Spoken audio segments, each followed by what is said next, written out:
To start off, I'd like to read something. It's not something I normally do, but I think it's quite apt for this. Citizens enjoy freedom of speech, of the press, of assembly, and of association. Citizens enjoy freedom of religious beliefs. Freedom of the person of citizens is inviolable. Freedom and privacy of correspondence of citizens are protected by law. Citizens have the right to criticize and make suggestions regarding any state organ. These are the words of the Constitution of the People's Republic of China. So it's very interesting for me because I come from such a world where what is written is not necessarily what is enforced. And so living here in Europe, and as Pavel mentioned, now in Switzerland, it's very common to come across people who say like, okay, no, my data is now secured because of GDPR, because of privacy regulations. There's a country that shall not be named where if a police officer catches you with even just a small amount of marijuana, that officer is allowed to completely ignore the requirement of due process of law, take out his gun, and shoot you in the head. That police officer will then receive a bonus. So, on one side, some people like to take control over just complete ignorance, ignoring whatever rules are in place. And I come from such a place, and so for me, just relying on regulations is insufficient. And sometimes they even try to modify the regulations with these exemptions that they give themselves in mind. In the exact same country, last year they have lowered the age of criminal responsibility to the age of 12. So police officers can now do that to kids as young as 12. If that's how much they value human life, what do you think they value privacy? It's nothing for them. And so I decided to have this presentation about decentralizing oneself. I know it's supposed to be a workshop. I usually give more like talks and inspirational speeches. This is going to be some in between, because really, as the presentation goes on, you'll realize that a lot of the things that I'm going to give you are more of like tools and ways to help you understand yourselves better, better equip yourself for what's about to come. It's because at the end of the day, it really comes to your preferences. As Pavel mentioned, I've lived in many different countries. Some of these choices that I've made of where to go were because of restrictions that were given to me. As a Philippine passport holder, I can only enter visa-free to 34 different countries around the world. That's 4 more than last year, so I guess that's a good thing. But also a lot of it was just because of personal preference. Svalbard is in the North Pole. Probably not a lot of people would like to live there. So again, I'm from the Philippines, and eventually I've lived in all of these places. A lot of it was fairly unintentional. That flag there, again, is not Norway, that's Svalbard, that's where it is.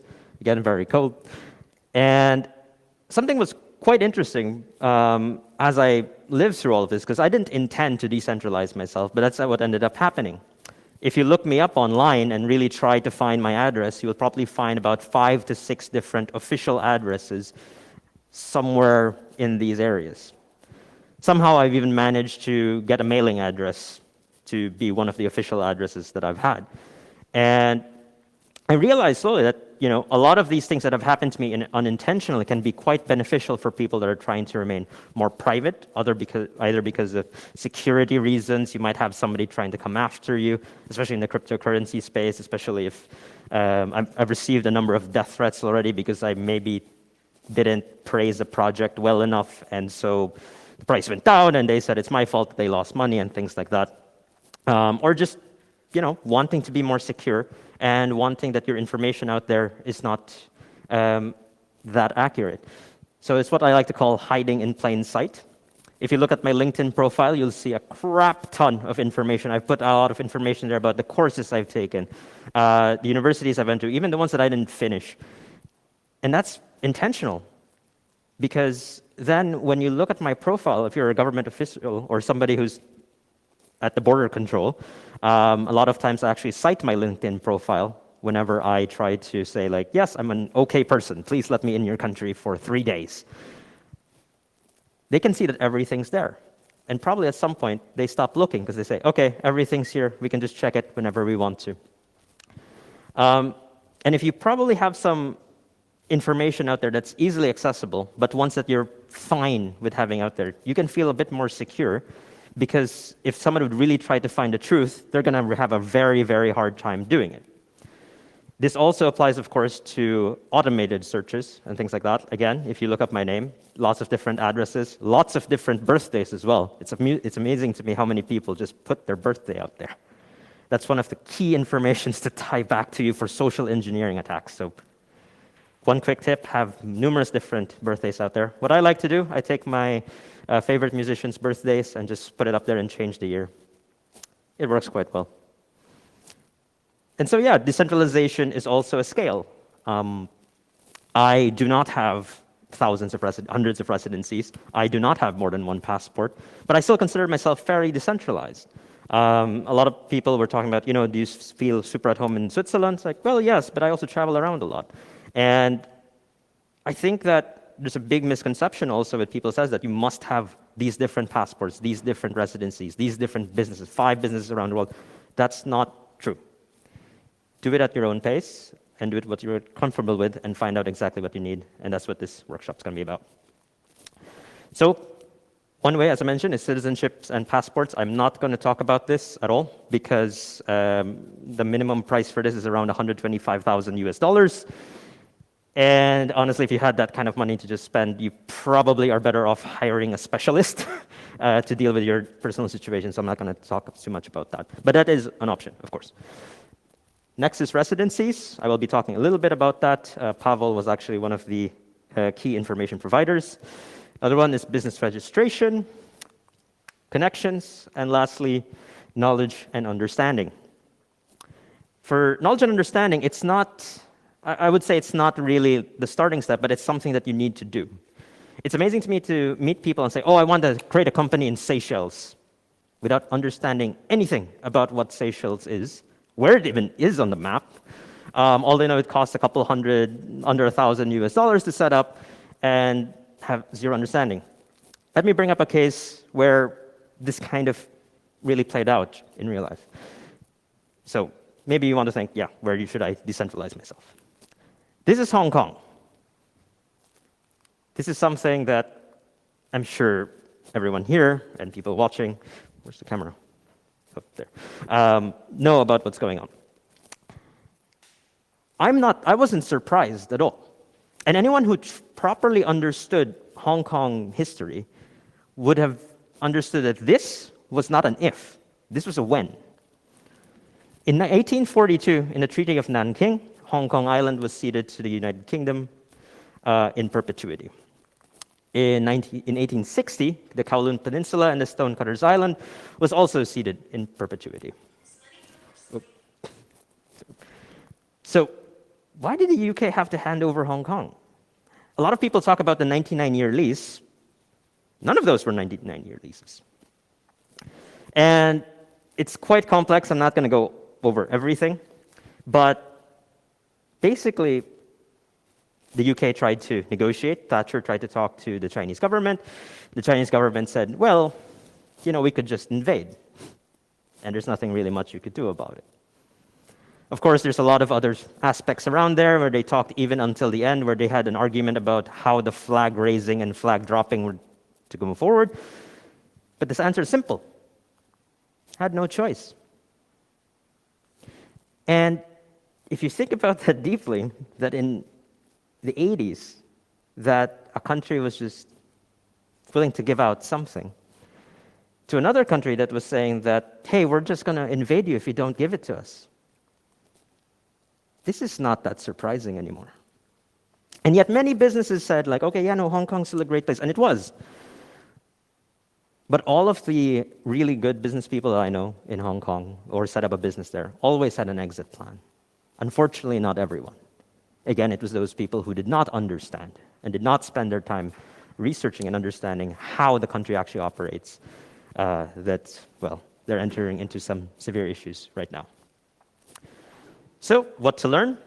Quite basic history. International relations, this is something that goes just beyond friendships and treaties and stuff like that. You have to think about when you have your data in such a country, what are they going to do with it? A lot of people have told me, oh, I don't care if Russia has my data. I don't care if China has my data, which is fine. It's fine. If that's in your comfort zone, that's okay. But you ever considered the possibility of them selling the data to the people that you don't like? If you have, great. But most people haven't.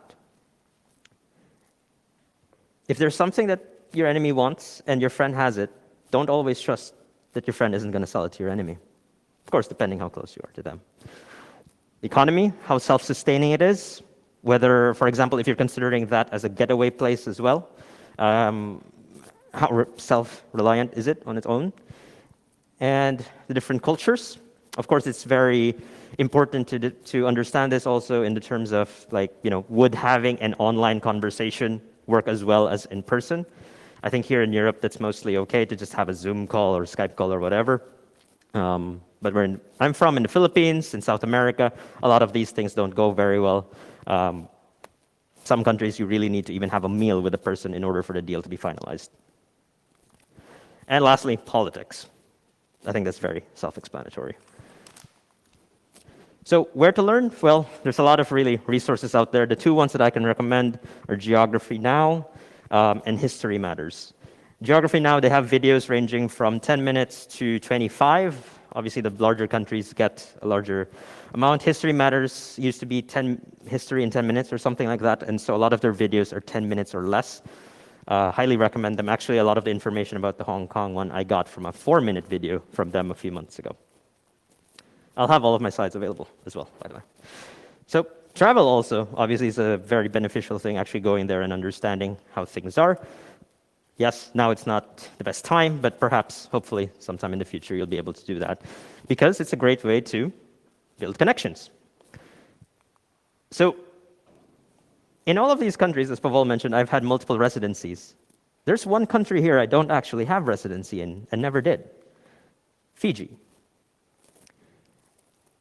I've only lived there for 4 months. I was there throughout my entire, permit to stay there without a visa. So just a stamp on my passport, which is amazing as a Philippine passport holder, to be able to stay somewhere with just a stamp. And I considered that I did reside there, because I know that I can go back there anytime, and I'll have very close friends that I can just go back to in the village and stay with them if I need to, sorry. And that's one thing that I want to point out. It's like, I don't have a residency there, but still I feel a very strong connection. The country has a very strong connection to me. I have a very good understanding of how Fiji works. I lived there during the dictatorship. I do not recommend that anybody do that. That was one of the things that I should have understood before actually going there, at least a little bit more. But yeah, just frequently going to a place, building good connections in an area can make you very much connected there, because you can have a lot of working relationships, and this could lead to also having multiple income streams. Remember, decentralizing yourself also is not just in terms of residencies and connections and all of this, but also where your money is coming from. If all of your money is coming from, let's say, the one country that you don't really like to be associated with, or it's the country that you're from, then you might really not get as decentralized as you think you are. How to move forward with this, especially because you can't travel too much. One is warm introductions. This is an offer that I will have for everybody here in the workshop, as well as everyone watching online. If there's anybody within my network, I have a large LinkedIn contact list, and I only add them if I've actually spoken with them or have worked with them. If you need any introduction to any of those countries or people there, please let me know. I'd be happy to make that introduction for you. But yeah, also reach out to your own network and try to see if maybe there's a country that you're interested in, that you've done some research and you're interested in actually speaking with somebody from there and trying to get along on a personal and professional basis. Another one is using the cross-border chambers of commerce.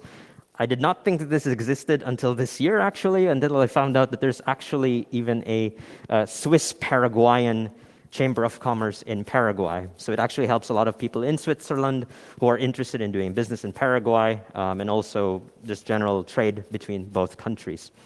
I don't think there are that many around, but try to take a look. If there's a place from wherever you're living and wherever you want to go or have a connection to, these places are usually quite helpful in terms of providing you information. And even if you want to try to do some volunteering stuff with them, they're very much open to it, and it's a great way to get some work experience and gain some contacts. Next one is cross-border associations and communities. This one is a little bit dependent on whether there's a lot of people from where you're from in that country. Like, for example, in the United States, in the city of Seattle, there's actually a Swedish cultural center, which has then expanded to being really a Scandinavian cultural center. So if there's anyone from Scandinavia here who's interested there, you could just look that up and yeah, try to get connected that way. Travel, again, not too possible right now. And last, online communities. I mean, right now this conference is partly online, and Reddit is actually a great way to get the connections. And sometimes these actually come in very handy, even if you already have a lot of personal connections. So for example, one of the flags you saw up there was Austria. And the second time I lived in Austria, I had a lot of difficulties getting my residence permit and actually being able to go. Quick overview, it takes 5 months for them to process the residence permit application. After doing that, I have to apply for the visa, and then I fly in, and then I have to collect some papers to get the final card. So all in all, that's about 7 months just for me to get a residence permit to be there for more than 6 months.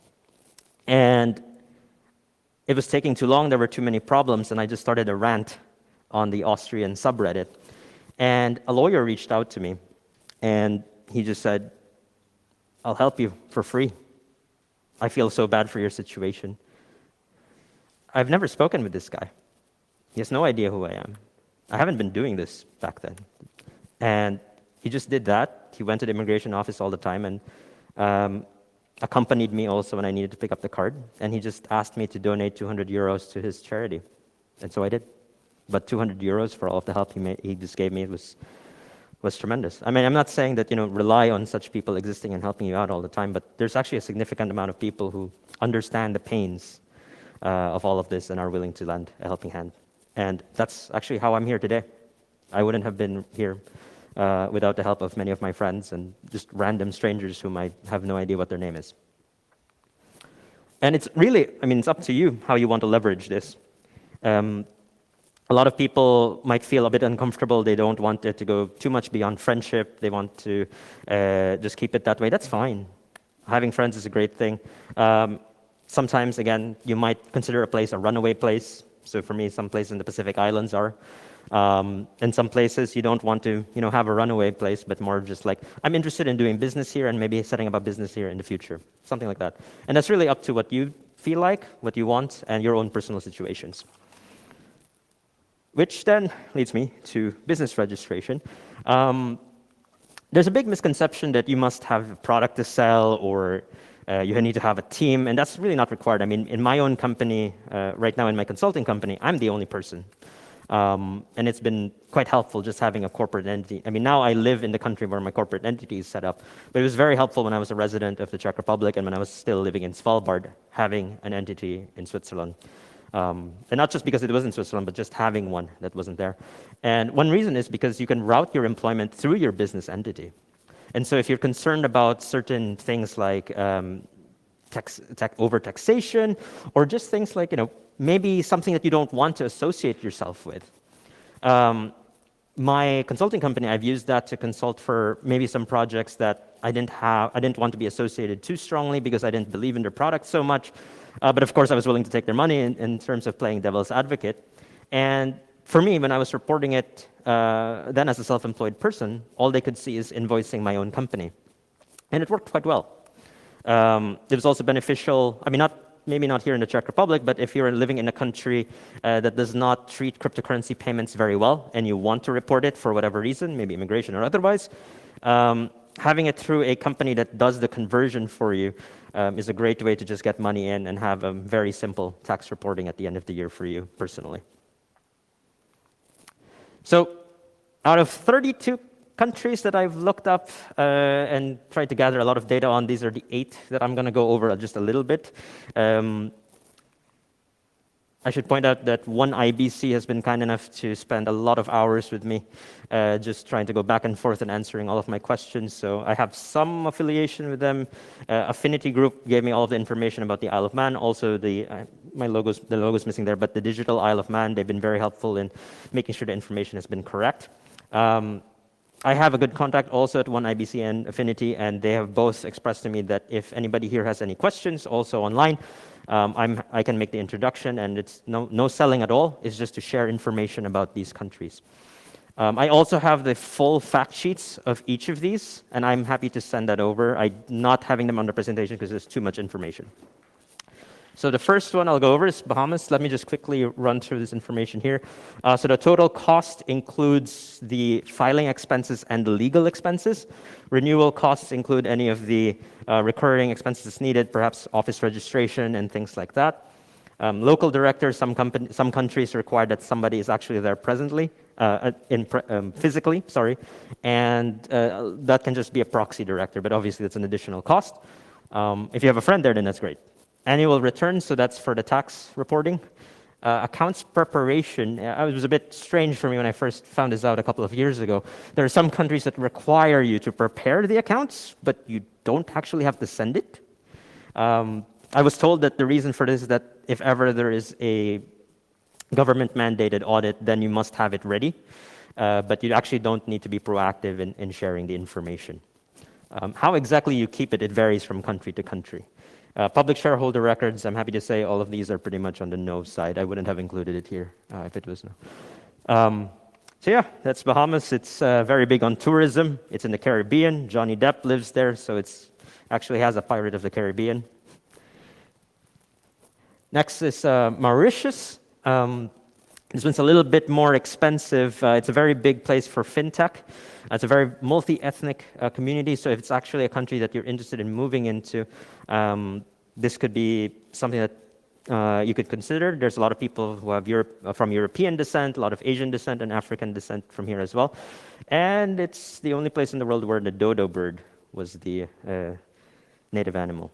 And should point out that here, yes, the annual tax return, you actually do have to provide it. For all of these countries, all foreign-sourced income has 0% taxation. For most of them, also with capital gains.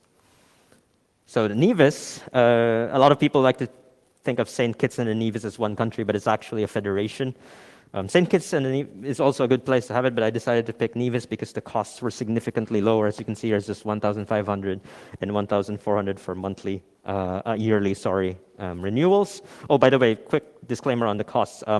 Please do also, if you are going to move forward with the business creation, please do take a look also at the competitors of One IBC. I'm not here to sell them. I'm using this just as a benchmark. So you might see some other companies that charge higher and some that charge lower. And of course, you can find out ways to make it cheaper as well. And so yeah, here it's pretty much the same. It's very fast, just 3 days.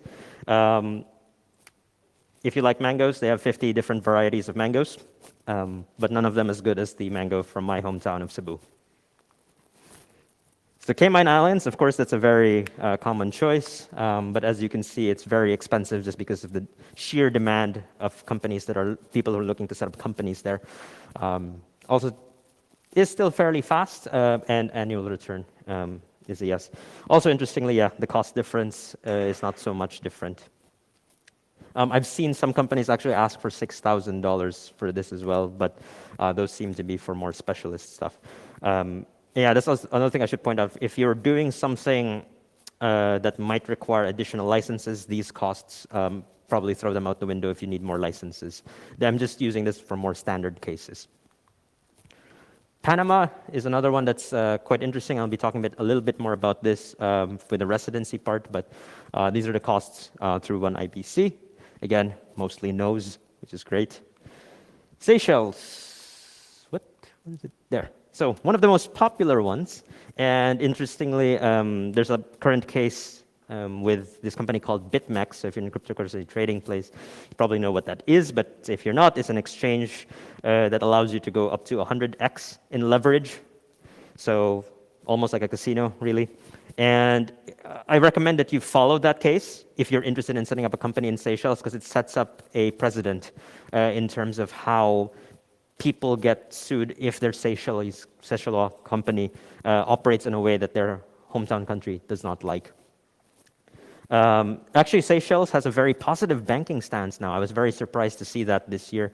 I was talking with a variety of banks in Switzerland and around Europe, and I just asked them their opinion on Seychelles, just out of sheer curiosity. And actually, they all said that, yeah, Seychelles is not in the blacklist anymore. We're happy to onboard Seychelles companies.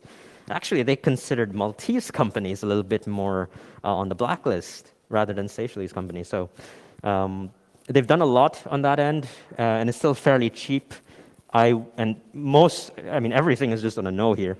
And I would actually give you some urgency if the BitMEX case works out well in their favor, and the positive banking stance continues to go forward, because I'm assuming the demand for Seychelles company will go up in the near future. So these costs are fairly low right now, but they might go up soon. BitMEX, MEX, M-E-X. Yep, no problem. Vanuatu is another one that's very, very interesting. I actually had my own business in Vanuatu as well, and just as an experiment also, I tried to set up bank accounts for the company, tried to create cryptocurrency exchange accounts. I was able to do that. It took 6 months, but I was able to do it. And sadly, I had to close it because actually Vanuatu ended up in the red zone. So I can't fully recommend it, but I still decided to put it up here because it's still very favorable. I should just let you know that it's under scrutiny at the moment, and a lot of countries tend to be very hesitant when they see an invoice to a Vanuatu company. That said, if you are planning to have some presence of yourself with your data in the Pacific Islands, it's very hard to set up a company there. I would actually recommend for now against having one in Fiji because the political instability there is just too great. There's been 3 coups in the last 30 years. So it's not very secure in terms of what could actually be there. So Vanuatu has been fairly stable, so that's why I decided to keep it up here. And in general, if you have one business in any of the Pacific Island countries, it's easier to do business with other Pacific Island nations. So the Isle of Man is probably the most expensive out of all of these, and it has more yeses. It's still on the no on the public shareholder records. Because of the local director requirement, the costs are much higher. But I decided to put it on here because the Blockchain Isle of Man and the Digital Isle of Man program hosted by their government is actually having relocation programs where they're willing to give a certain amount of money to help you move there if you are interested in moving there. That's as long as you provide some sort of innovative service or have an innovative product. So even if you're a consultant, actually, you don't need to have made something. If you can just show that, yeah, I've consulted a lot of different projects, that's even good enough for them to consider you on a specialist visa. Of course, this is still on a case-by-case basis. There's also a lot of grants that's there. And even though if maybe they're not on the Swiss level in terms of secrecy, which really Switzerland's not too big on banking secrecy anymore, that's a old-time thing, they still treat confidentiality very strongly. And they're actually also actively trying to expand beyond just iGaming. So they're very open to having you in the conversation. And one nice thing also, it's a very small country. They are connected to the United Kingdom, of course, but they will actually try to consult with you if they feel that you're an expert on a certain topic. So you have a way to even influence their government a little bit, which can be very beneficial, not just for you, but if you care for certain causes and things like that, could really help out a lot. And that's actually one of the reasons why I keep in close contact with them. So where are these countries? Singapore I didn't include because the costs are very high to set up a company there. The tax is low, but actually it increases every year until the 3rd year. So a lot of companies out there will try to say oh, look at this tax rate in Singapore, but actually if you look at the next year it goes up, and then the year after it goes up, and then you're paying standard tax rates.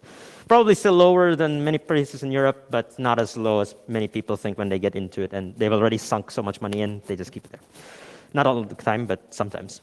Cyprus I removed because last year they had now the tax of 12.5%. They are in the EU, so a lot of the data can be transferred quite easily. Switzerland, for holding company tax benefits, that was last year was the last year that their tax benefits would have existed. So actually the benefits are not too great anymore by having a holding company there. Me as a Swiss resident actually makes 0 sense to have a Swiss holding company even. So there's so many holding companies that are being shut down and just dividends being distributed. USA, Delaware, and Wyoming are 2 big countries that a lot of people talk about. I'm not including them because of, privacy violations, numerous. Even if taxes are lower. I'm not saying these countries are bad. Definitely if in your own personal situations, like if you want to move to the US, maybe those 2 states are great to have the company. Switzerland, I mean, I live there for a multitude of different reasons, and it's still possible to set up a business there and still be able to operate in a very internationally renowned way. It's just didn't feel that it was the main thing for this talk right now. So important notes, if wherever possible, use cryptocurrencies for easier asset transfer. Setting up a bank account for each of these countries, it's not the easiest. In Vanuatu, it costs about $25,000, even if you don't do anything that's crazy.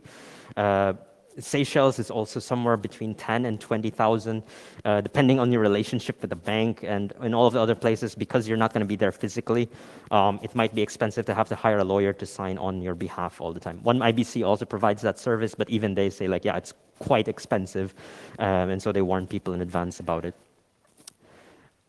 One thing though is that local banking is not always required. It can be a little bit difficult sometimes. But like with this company, so it's Euro Pacific Bank, I should point out that I do have a relationship with this bank. I am a referring agent. So if you are interested, I can actually do the initial onboarding for you.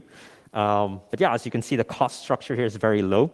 It's a private bank, but without private banking costs other than the transfers. So incoming is receiving and outgoing is sending out. It is quite high.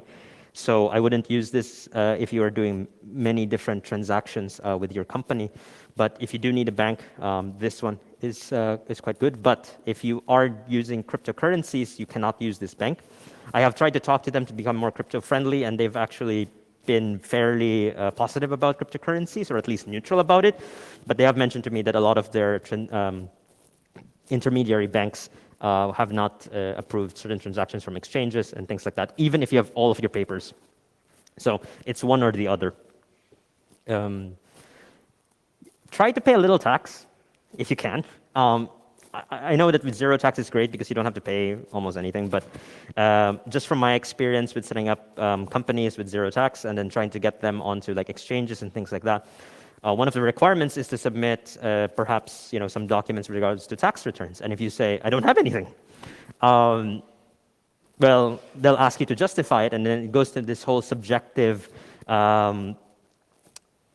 valid verification, and sometimes it can go well if they're very knowledgeable about the country, then it'll go very smoothly. But if already they're very suspicious about you, it's going to be the burden of proof is going to be on your side. So just keep that in mind. And I mean, even if you can just pay like some government fees here and there to apply for this license that you might not even use ever, that's still very useful, because then you can show that I'm trying to do everything and being compliant. Basically, try to check the boxes that may not be necessarily like solid boxes, but ones that they will be considered like the good to haves. Also, lastly, check with how you're taxed where you live. This might actually cause more problems for you than good. I know in Spain, this does not solve your issue at all in terms of tax reduction, or might even increase it in some cases. So please do that research on your own. Lastly, with the residency, I only have a few minutes, so I'm going to have to try to push through this one quickly. Residency is not equal to passport. You don't get a passport when you have it, but sometimes, you still get the right of entry. So this is very interesting. When I had Czech residency and Swiss residency, during the time of the lockdowns, I was one of the few people in the world who would be allowed to fly back and forth, or at least drive back and forth, because I could always say, I'm just going home. And they would have to let me through, because I had the right of passage. Local status, so then you're able to get certain discounts that only local people can get. If you want to avail of some government services, you can do that. Like phone numbers and things like that, sometimes they require that you actually be a resident of the country, which can be very useful if you want to put that phone number instead of your one here whenever you're doing phone verification. Tax residency, of course, one thing that you can also get just by having a residency somewhere else. Some international benefits. So, for example, with Panama, which I'll be going over later, sorry, Paraguay. If you are a resident of Paraguay, you get access to all of the Mercosur countries, although I think for people who don't have a passport as shitty as mine, you probably can go there visa-free anyway. But for people like me, it's great if I have the Paraguayan residency, because then I can go to all of the Mercosur countries without having to apply for a visa. So it could even save you money, depending on what you want to do. So unfortunately, there's only 2 countries that I have on here, and it's because a lot of this process has been changing a lot in the past year. And also, a lot of things are not very clear online in terms of the requirements and things like that. Paraguay had an asterisk because until today, I didn't meet anyone who went through the process and actually got the card, but Pavel just informed me that he has it now. So he can probably verify certain stuff here. So Liberation Travel is the one that provided me a lot of this information. So I'm not able to go through the entire steps for each of those 2 countries because it's just too long. But if you want more information, happy to make the introductions. And again, they're happy to talk to you about it. Make sure you have your birth certificate, passport, proof of current residency, diplomas if you have any, national police clearance. I have all of this in one folder. I have multiple birth certificates because I've had that lost. Not by myself, not by the Postal Service, but by the freaking embassies.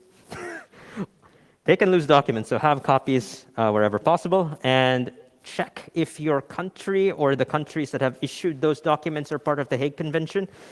Because if they are not in the Hague Convention, that document will need to go through the respective Department of Foreign Affairs and then to the embassy of the country that you're sending it to, which can take quite a lot of time. So for example, for my police clearance in the Philippines, when I tried to move to the Czech Republic, somebody had to get it from in Manila, take it to the Department of Foreign Affairs, have that notarized, and then the Czech embassy had to then authenticate it, which took a process about 2.5 months and about 750 euros, which was painful. So try to not have it. Ooh, it's not as clear as I would have liked. Yeah, so this is the information for Paraguay. The total cost is around $1,700. That includes all of the translation as well. Notable is that you don't actually need to have been in Paraguay before. So you can start the application now, and the only time that you'll have to go is when you need your photo taken for the card. It takes about 3 to 6 months. Right now, the estimates are kind of all over the place, and it also depends, of course, on how fast you can get your documents. Physical presence is only actually 1 day every 3 years. Again, as I mentioned, access to Mercosur countries. Yeah, sorry, it's not that clear, but again, my slides will be available to everyone. And financial requirements, as you can see up there, it's a deposit of about 4,500 United States dollars. It's actually in the Paraguayan currency, so it fluctuates a little bit. Or you can do the same and create a company there. Also, you could have a diploma, and I think that might be used as a substitute for that. How much is the land? Sorry, the land? Do you know the land cost? Oh. Versus 10 hectares. I haven't looked that up properly, sorry. I think it varies also quite a lot. Paraguayan history is very interesting. It's one of the only countries in the world, I think the only country in the world to have outlawed same-race marriages, which is very strange. So a lot of their... Sorry? You are not allowed to marry the same race for a while. It's legal now, but at sometime in the past it wasn't. So it's, yeah, Paraguayan history and demographics and stuff like that is very interesting. So it's also hard for me to get information because I don't speak Spanish. Panama, it's about the same, but it is more expensive. So as you can see, it's like gotten a lot more difficult and a lot more expensive. Even the Isle of Man company setup will be a lot cheaper. And so legal application fees go up to around 5,000, but that's also accounting for the flights and hotels and all this stuff because you need to go there about 3 times before you can actually get the residency. Again, in terms of physical presence requirements, it's very low. It's only 1 day for every 2 years. Liberation Travel has a full document on this that I can check with Pavel if I can actually share that with all of you. But it goes over this a lot more. Sorry, I need to hurry up because I'm out of time. Deposit is $6,000. So, actual residency approach. Remember to deregister from the place that you're actually physically in if you don't want to be registered there anymore. A lot of people forget this. And end up still getting taxed in their own residency and having all of the data still there and not in the other country. Don't just rely on the card. Have a convincing story. At some point, you might be asked. You might be asked, just by somebody official, and then and anything that's subjective, it might go against you if you can't really talk a little bit more about the country. Not when you're there, but when you're outside. Have an entity where you actually reside, have a business entity. A lot of people try to just neglect that completely while living in the country that they're actually living in. But if you're having a business there, you can use that business then for all of your purchases, renting your apartment, buying property, and things like that. That way, then it doesn't get connected to you personally, but in that country, but instead you in the other country. So keep that in mind. And yeah, lastly, check tax treaties and rules. That's very important because, again, this might actually end up with you having to pay more taxes. So actual residency approach. So now it's about the actual, actually being in a place, aka being a digital nomad. So as I mentioned, in Fiji, I didn't actually have residency there. Instead, I was just around there. And again, people ask like, why would I choose to live there and why would I go here, there, or wherever? And it's just because of who I was at the time. At the time, I was really just looking for a little bit of an adventure and trying to go somewhere that I think I would never have gone back before. Because of that, I'm not able to really have a step-by-step kind of thing with choosing which country to move to. That's really up to you. I'm happy to have the conversation with you one-on-one if you are interested. I've known people from many different countries moving to many other different countries. And yeah, just have some self-reflection if you choose to want to move. Understand that it's not easy. I didn't own any furniture for about 5 years. And for some people, that's not easy to think that you have 2 suitcases and a guitar and that's all of your possessions. And if you lose one, crap, you lost half of everything.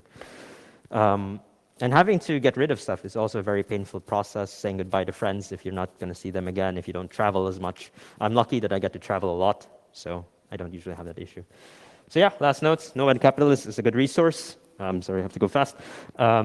Try to get a foreign bank account. Europac Bank also has personal bank accounts. It's a bit cheaper. It's about half the price, not for transactions, but for setting up. Don't push further than what you need. A lot of people really, again, try to go really far, really fast, and then they end up in more bills than they actually want. Take things one step at a time. Try not to rush things unless you want to throw in a lot more money to speed up the process. And lastly, be flexible. A lot of the places I moved to were not because I chose to at the time, but because I had to.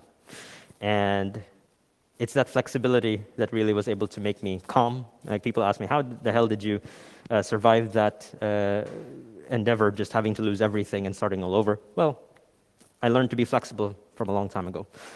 So the fight against digital totality for me is not just so much in terms of having all the encryption tools, but trying to approach it in a more cunning way. It's something that a lot of places try not to attack so much, again, by having misinformation out there. I'm not saying lie to the places, but if there's information you don't care about, put it up there. If there's information that you care about, try to keep it down. And they might think that you're already sharing too much information and just, okay, pass along, which is what happened for me many times. So that's my workshop. Thank you very much for listening. I'm here to answer any questions, and I'll be around until Sunday. Thank you very much.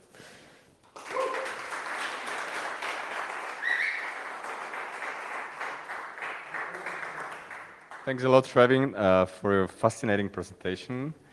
I hope we will see each other in Paraguay or Panama in the following month. I'm planning to travel to Paraguay like next month to pick up my national ID. I still can't get my police clearance. Yeah, so if you want to join me or join us with the travels to Paraguay or Panama, let us know after the conference. Yeah, cool. And I think we have a couple of minutes for questions. So ask. Yeah. Portugal? Yeah, I was supposed to go over it a little bit, but the person, I wasn't able to get the right information. And I also realized that most of the attendees are European, so you guys can just literally go there without much of a problem. And so like if I was going to talk about the process, I didn't think it would be that relevant. So I'd said skip it for now. But if you'd like, when I get the proper information, I can send it to you. Oh. Okay. Yeah, the thing is that what I know, like some of my friends that they got permanent residency in Portugal. Portugal is probably now one of the best European country if you are involved in crypto, because you have a no obligation to tax your crypto if you have Portugal tax residency. For Portuguese tax residency. I think it's for 5 to 10 years. Yeah, right now. yeah. I think it's temporary. Like everything in Europe is temporary, but yeah. Yeah, but that one you actually have to like live there. Yeah, exactly. Just be flexible. Yeah. Any other questions? Okay, wait a moment. I'm going to bring you the microphone. What do you think about the Estonia e-resident thing? I mean, it doesn't really do anything. A lot of people have brought that suggestion to me because you get residency, but you don't. All you can do with that card is sign documents legally, digitally. That's it, which is great, I'm not saying it's bad, but it doesn't do anything in terms of residency. In terms for me, I still need to set up a company there if I want an Estonian visa. $8,000, euros, not including legal expenses, not including office. And then, yeah, okay, like I'd be able to move there that way, but the card didn't do anything other than allow me to sign the documents. So yes, it's a cost cutter, maybe, but other than that, doesn't do much. And you can. Free buses, okay, that's new. Oh, okay, did not know that. Yeah, so this Estonian residence is not a real residency. No, it's not. It just it means you can just interact with their e-government services. That's all. Yeah, it's a bit fraudulent in my opinion, but yeah, that's my opinion. Okay, some other questions? Maybe last questions, if you have any question. Okay. I just have a practical question. Sure. Because you mentioned the total cost, but what is it actually that is in the total costs? So for the total cost, it covers all of the legal expenses. I tried to also include any translation expenses that might be needed. Of course, a lot of these are estimates. You can translate on your own if you can.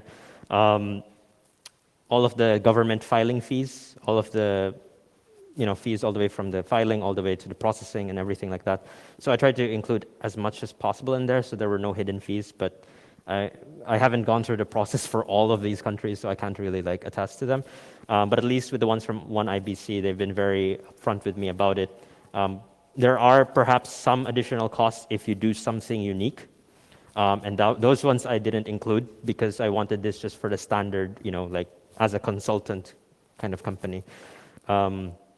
Yeah, and the recurring costs, that one also included like the first year office, if an office was required. And if a local director was required for that country, I also included that fee there. For the office fee, I tried to take the average instead of getting the lowest one, because that way you'd be happy if you see something cheaper.